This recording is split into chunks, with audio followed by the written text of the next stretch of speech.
5e partie de notre série « Comment vivre dans un temps difficile ?»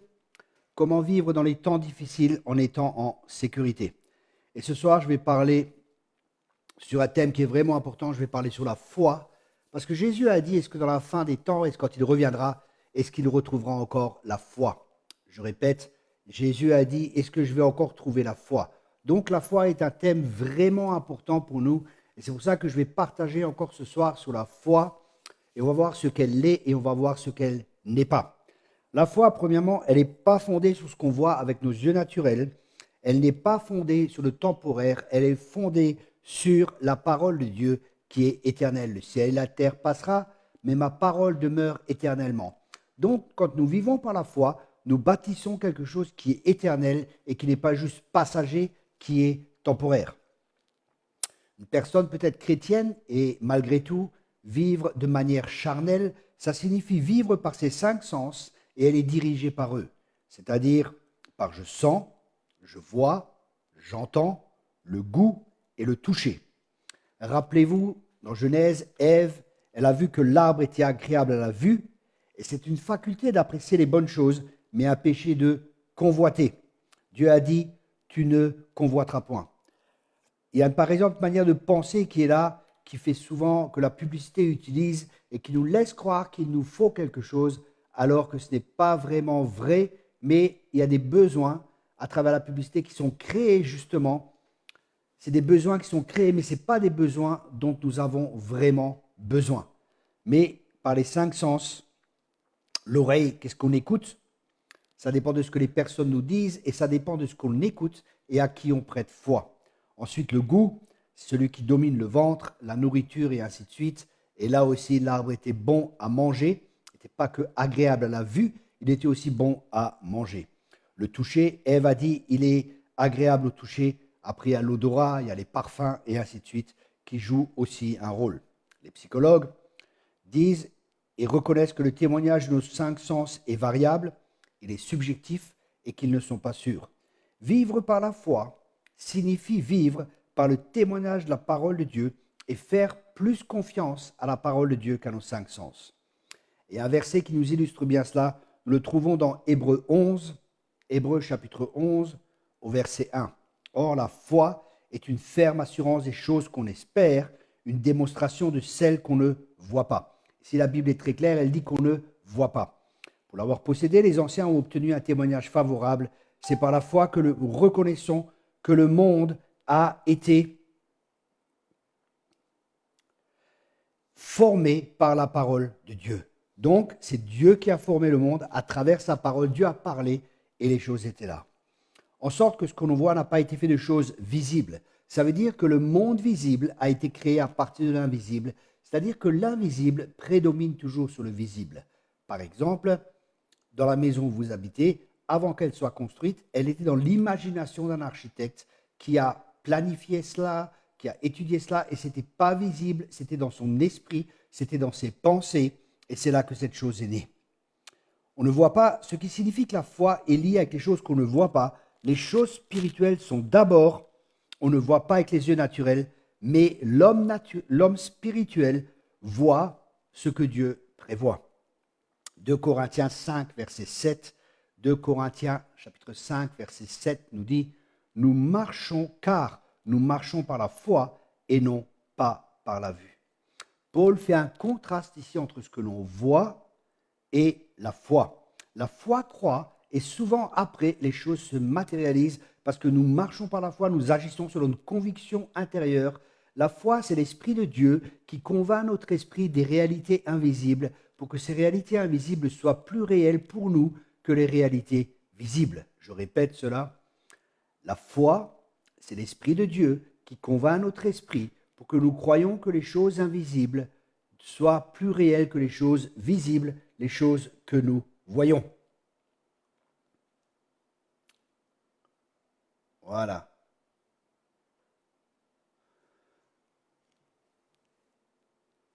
OK.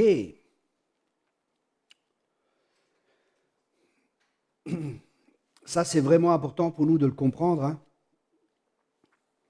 parce que dans le psaume 27, au verset 13 aussi, Psaume 27, au verset 13, il est dit « Oh, si je n'étais pas sûr de voir la bonté de Dieu sur la terre des vivants, espère en l'Éternel, fortifie-toi et que ton cœur s'affermisse, espère en l'Éternel. » Ici, on voit que la parole de Dieu dans le psaume 127, au verset 13, nous dit que David était sûr de voir la bonté de Dieu.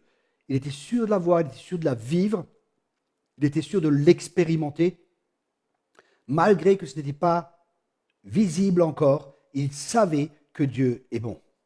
Écoutez bien, psaume 119, verset 31, le psaume 119 au verset 31, David dit « Je m'attache à tes préceptes, Éternel ne me rend point confus, je cours dans la voie de tes commandements, car tu élargis mon cœur. » Une autre, le verset 31 nous dit « Je me suis attaché à tes témoignages, au Seigneur, ne me rends pas honteux, je courais dans le chemin de tes commandements quand tu auras ouvert mon cœur. » Donc Dieu ouvre nos cœurs.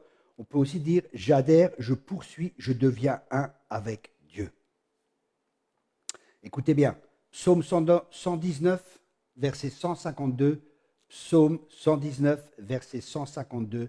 Au sujet du témoignage, j'ai su depuis longtemps que tu les as fondés pour toujours. Ça veut dire que Dieu appelle les choses qui ne sont pas. Et quand Dieu dit quelque chose, ce que sa bouche dit, sa main va l'accomplir. Ça, c'est une garantie, c'est une certitude. Nous avons vu qu'à travers nos 5 sens, il n'y a pas de certitude, mais la foi, c'est une conviction, c'est une certitude qui provient de l'Esprit de Dieu. Et ça se situe dans notre cœur. C'est ce que nous verrons la prochaine fois. Notre cœur est tellement important. C'est pour ça que Dieu nous demande de garder notre cœur plus que toute chose, car de lui proviennent les sources de la vie.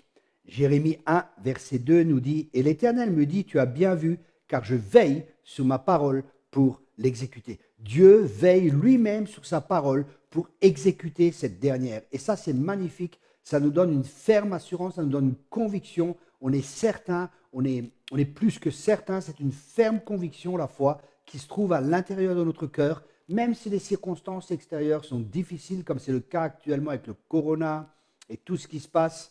C'est une ferme assurance que Dieu est bon, qu'on va voir la bonté de Dieu, que Dieu a des projets de paix et non de malheur et qu'il a un avenir plein d'espérance pour nous, que Dieu tient notre vie dans ses mains et qu'il en fera sortir toujours le meilleur parce que toute chose concourt à ceux qui aiment Dieu. Ensuite, dans Matthieu 24, verset 35, il est dit « Le ciel et la terre passeront, mais mes paroles ne passeront point. » Donc on voit que le ciel et la terre sont des choses qui sont passagères, mais la parole de Dieu, ce n'est pas quelque chose qui est passager, c'est quelque chose qui était et qui restera toujours. Dans Jean 1, verset 1, il est dit « Au commencement était la parole et la parole était avec Dieu, et celui qui est la parole était Dieu. Celui qui est au commencement avec Dieu, toutes choses ont été faites par lui, et rien de ce qui a été fait n'a été fait sans lui. La parole de Dieu est la vérité. » Vous voyez, donc il y a une réalité dans laquelle nous vivons et il y a la vérité de la parole de Dieu qui se trouve dans le monde spirituel qui n'est peut-être pas encore matérialisé actuellement. Mais par la foi, nous faisons matérialiser, nous amenons ces choses sur cette terre pour que le ciel vienne sur cette terre, que son règne vienne et que sa volonté se fasse sur la terre comme au ciel. Et tout cela se fait par la foi. C'est le moyen par lequel Dieu nous aide à matérialiser ses promesses ou à ce que ces promesses deviennent visibles, à ce que ces promesses, nous puissions les expérimenter. C'est la manière de laquelle Dieu fait venir les choses. C'est tout par la foi. Dieu est un Dieu de foi. Nous sommes créés à son image et Dieu désire que nous marchions également par la foi.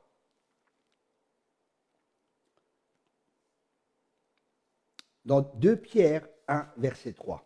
2 Pierre, chapitre 1, verset 3. Puisque sa divine puissance nous a donné toutes choses qui appartiennent à la vie et à la piété par la connaissance de celui qui nous a appelés à la gloire et à la vertu. Ici, il dit sa divine puissance nous a donné toutes choses qui appartiennent à la vie et à la piété. Nous avons tout reçu pleinement en Christ, par lesquelles nous sont données d'extrêmement grandes et précieuses promesses, afin que par elles vous soyez participants de la nature divine, ayant échappé à la corruption qui règne dans le monde par la convoitise. Ici, la parole de Dieu nous dit, par lesquelles nous sont données d'extrêmement grandes et précieuses promesses. Bien-aimés, nous sommes le peuple des promesses de Dieu qui sont oui et amen. Les promesses de Dieu sont pour toi, mon ami. Les promesses de Dieu sont pour toi qui m'écoutes ce soir ou pour toi qui vas écouter plus tard cette vidéo et également la voir et l'écouter. Les promesses sont pour vous. Nous sommes le peuple des promesses et Dieu veut que nous marchions par la foi et ainsi nous honorons Dieu. Rappelez-vous que sans la foi, il est impossible d'être agréable à Dieu. Avoir la foi, c'est avoir une conviction, c'est avoir une certitude que Dieu va remplir ses promesses, c'est faire confiance à Dieu et c'est lié, comme nous avons vu la dernière fois, à notre connaissance de Dieu. Plus nous connaissons Dieu, plus nous marcherons par la foi. Il y a un verset qui est très intéressant que nous trouvons dans Romains chapitre 4 au verset 16. Romains chapitre 4 au verset 16. C'est donc de la foi, afin que ce soit par grâce que la promesse soit assurée à toute la semence, non seulement à celle qui est de la loi, mais aussi à celle qui est de la foi d'Abraham, qui est le père de nous tous. Waouh! Abraham est nommé le père de la foi et c'est notre père de tous. Au verset 17, il est dit « Je t'ai établi pour être père de beaucoup de nations devant celui auquel il a cru. Dieu lui-même qui vivifie les morts et appelle les choses qui ne sont pas comme si elles étaient. Qui contre toute espérance, crut avec espérance qu'il deviendrait le père de beaucoup de nations, selon ce qui avait été dit, ainsi sera ta semence. » Contre toute espérance, il a quand même eu de l'espérance. Parce que la foi, c'est lié aussi à l'espérance. On attend que les promesses de Dieu s'accomplissent. On espère, on est convaincu que les promesses de Dieu vont s'accomplir. Ensuite, il dit, et n'étant pas faible dans la foi, il ne considéra pas que son corps était déjà mort, vu qu'il avait 100 ans, ni l'état de la mort de l'utérus de Sarah. Écoutez bien, il n'a pas regardé à son corps qui était mort, il n'a pas regardé à sa femme dont l'utérus était également mort, qui ne pouvait pas avoir d'enfant. Qu'a fait Abraham, qui est notre père dans la foi? Et le verset nous dit, il ne considéra pas et il n'hésita pas à l'égard de la promesse de Dieu par incrédulité, mais il fut fortifié dans la foi, donnant gloire à Dieu. Écoutez bien, c'est très important ici, il dit il n'hésita pas. L'hésitation va nous faire douter, l'hésitation va amener de l'incrédulité dans notre vie. Si Dieu dit quelque chose, l'ennemi va essayer de nous faire hésiter, il va essayer de nous faire douter, il va utiliser le doute, il va utiliser l'hésitation, il va utiliser plein de choses pour nous faire douter de la bonté de Dieu, il va nous faire douter des promesses de Dieu qui sont oui et amen. Abraham, il n'hésita pas à l'égard de la promesse de Dieu par incrédulité. Il n'était pas incrédule, il avait la foi, mais il fut fortifié dans la foi, donnant gloire à Dieu.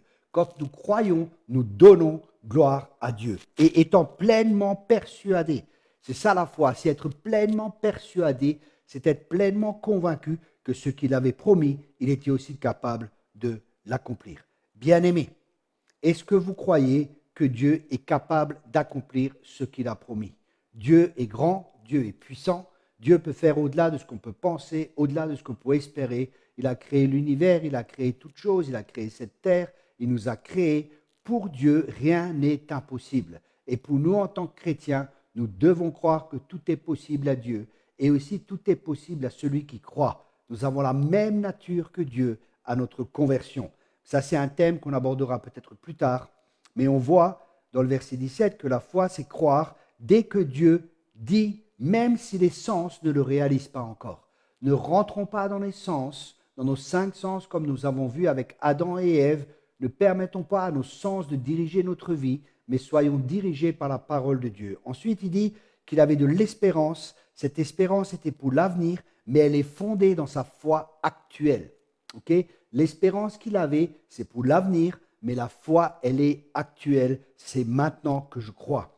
Abraham refuse de croire à ses sens, à son corps et au corps de Sarah qui vieillit. Il appela sa femme Sarah et elle l'appela Abraham. Imaginez-vous, il lui parle, il lui dit Abraham, père d'une multitude. Imaginez-vous, les deux sont en train de se promener. Elle lui dit père d'une multitude alors qu'ils n'ont aucun enfant. Les gens dans le village doivent dire mais ils sont complètement fous. Qu'est-ce qu'ils racontent? Qu'est-ce qu'ils font? C'est pas possible. Elle appelle Abraham, ils sont vieux, ils commencent à délirer. Ils sont plus normaux. Mais ils ont plus cru les paroles de Dieu. Vous savez, quand vous marchez par la foi, vous allez avoir vous allez avoir du contre-courant. Vous allez avoir des gens qui vont aller contre vous. Vous allez avoir des gens qui vont vous critiquer. Vous allez avoir des gens qui vont vous juger. Vous allez avoir des gens de mauvais conseils. C'est pour ça que je vous encourage. Les mauvaises relations corrompent les bonnes mœurs. Entourez-vous d'hommes et de femmes de foi, d'hommes et de femmes qui vous encouragent, qui vous aident à marcher dans la foi, qui vous encouragent à croire à Dieu plus qu'aux circonstances. Et quand Dieu vous a parlé, dites aux gens, c'est trop tard, Dieu m'a déjà parlé. Je préfère croire Dieu que ce que vous me dites. Parce qu'il y a des chrétiens charnels qui vont vous juger, qui vont vous critiquer, qui ne connaissent pas réellement Dieu, qui ne connaissent pas les voies de Dieu, qui ne marchent pas par la foi et qui critiquent ceux qui marchent par la foi. Et parce qu'ils ne sont pas au même niveau de foi, parce qu'ils ne marchent pas par l'esprit, ils ne vont pas vous comprendre, ils vont vous juger, ils vont vous critiquer. Même comme les amis de Job, même des fois, ce n'est pas de mauvaises intentions, ils pensent bien faire, mais ils vont essayer, l'ennemi va les utiliser pour tuer cette semence de foi. L'ennemi vient pour voler la parole de Dieu dans notre cœur et il utilise différents moyens pour cela. Et la foi, elle vient de la parole de Dieu qui est dans notre cœur. Okay? Ça, c'est vraiment important, bien-aimés. La foi, c'est la parole de Dieu qui est dans notre cœur. C'est de là que vient la foi. La foi vient de la parole, la foi vient de Dieu. C'est la même foi que Dieu que nous avons. Cette foi qui renverse les montagnes, cette foi qui proclame les choses comme si elles étaient, même si elles ne sont pas encore visibles. Alléluia. Ça, c'est vraiment important. Mes amis, soyez bien entourés. Entourez-vous de femmes et d'hommes de foi. Entourez-vous de personnes qui croient. Entourez-vous de personnes qui font confiance à Dieu. Entourez-vous de personnes qui marchent avec Dieu. Ne vous entourez pas de personnes qui sont négatives.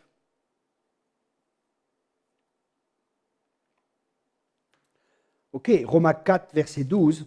Romains 4, verset 12 nous dit « Et qu'il soit le Père de circoncision pour ceux qui ne sont pas seulement de la circoncision, mais aussi qui marchent sur les traces de la foi, notre Père Abraham, laquelle il a eue étant encore incirconcis. » Waouh! Ici, nous voyons que Dieu nous demande de marcher sur les pas d'Abraham par la foi. Il crut aux promesses de Dieu dès que Dieu les a dites. Abraham a refusé ce que lui disaient ses sens jusqu'à ce qu'il soit en accord avec la parole de Dieu.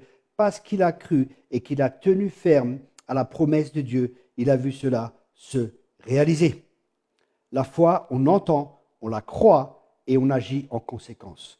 Je répète, premièrement, on entend, on se l'approprie, parce que la foi, c'est se saisir, la foi, c'est s'approprier, et ensuite on agit en conséquence. Mais il y a quelque chose qui est la présomption, et la présomption vient de l'orgueil humain. La foi est toujours dépendante de Dieu. Il y a des gens qui disent, oui, je vais faire ça, et Dieu va bénir, et ci et ça, et après ça ne se réalise pas, c'est qu'ils n'avaient pas la foi de Dieu, parce que la foi fonctionne toujours. Alléluia.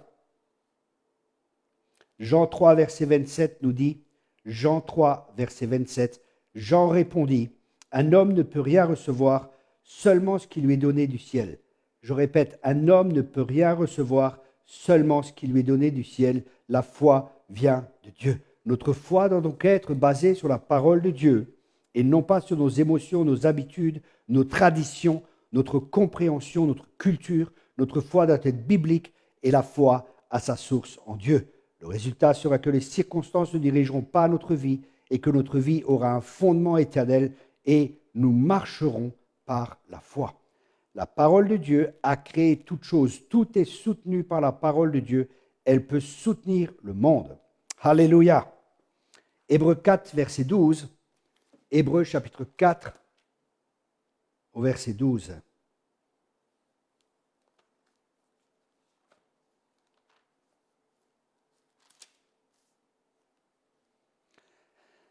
Alléluia. Car la parole de Dieu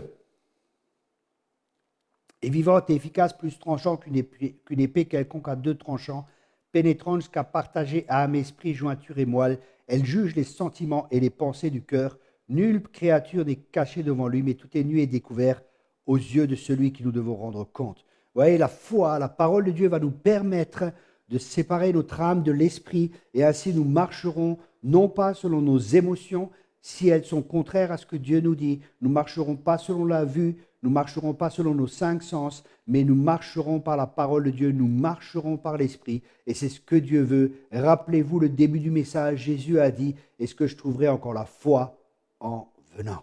sur cette terre. Est-ce que je trouverai encore la foi lorsque je vais revenir? Donc c'est un sujet qui est vraiment très important et je vous encourage. La foi vient de la parole de Dieu. Donc je vous encourage à lire et à méditer la parole de Dieu. Je vous encourage à avoir une communion avec Dieu pour que Dieu puisse vous parler. Et quand Dieu vous parle, à travers sa parole, il nous communique la foi. Et nous ne marchons pas comme les gens de ce monde selon les 5 sens, mais nous marchons d'une manière surnaturelle. Nous marchons par la foi. Alléluia, cette foi qui déplace les montagnes, parce que tout est possible à celui qui croit. Alléluia. Et c'est notre part. La foi vient de ce que l'on entend, et ce que l'on entend vient de la parole de Dieu. Nous avons notre part à faire, prendre du temps avec Dieu, écouter Dieu, mettre du temps à part. Je le répète, pendant les 5 messages, c'est vraiment là où je sens que le Saint-Esprit met l'accent, c'est de connaître Dieu à travers l'intimité, avoir une relation personnelle avec Dieu, avoir une relation intime avec Dieu. C'est ce que Dieu désire avec chacun de nous. La foi est liée à notre intimité avec Dieu.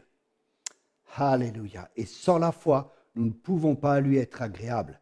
Je vous encourage tous à lire la parole de Dieu, à chercher Jésus dans la parole de Dieu, à ce qu'il devienne vivant à travers cette parole qui est une parole vivante. Ce n'est pas juste une parole, c'est la parole de Dieu. Elle est puissante, elle est vivante, elle est efficace. Elle va séparer notre âme de notre esprit. Elle va séparer les jointures et les moelles. C'est tellement important de marcher par l'esprit. Vous voyez, des fois, des gens sont là et ils sont complètement contraires, ils sont charnels, ils ne comprennent pas les choses de Dieu parce que c'est par l'esprit qu'on juge. L'homme spirituel juge de tout et n'est jugé par personne. Je te remercie, Père, pour ce message. Je te remercie pour tous ces bien-aimés. Et je te remercie, Seigneur, que tu touches toutes les personnes. S'il y a des malades, qu'elles soient guéries maintenant. Au nom de Jésus, que les malades soient guéris. Alléluia. Recevez par la foi votre guérison. Peut-être il y a des personnes, des promesses vous ont été faites par des paroles prophétiques. La parole de Dieu nous dit « Attends et tu le verras s'accomplir ». Parce que la foi, c'est une ferme espérance. Et la foi, c'est des fois attendre, c'est persévérer parce qu'on ne le voit pas tout de suite matérialiser, mais continuer à persévérer et croyez que ça va se réaliser. Dieu n'est pas un homme pour mentir. Si Dieu vous a promis quelque chose à travers sa bouche, sa main va l'accomplir dans votre vie.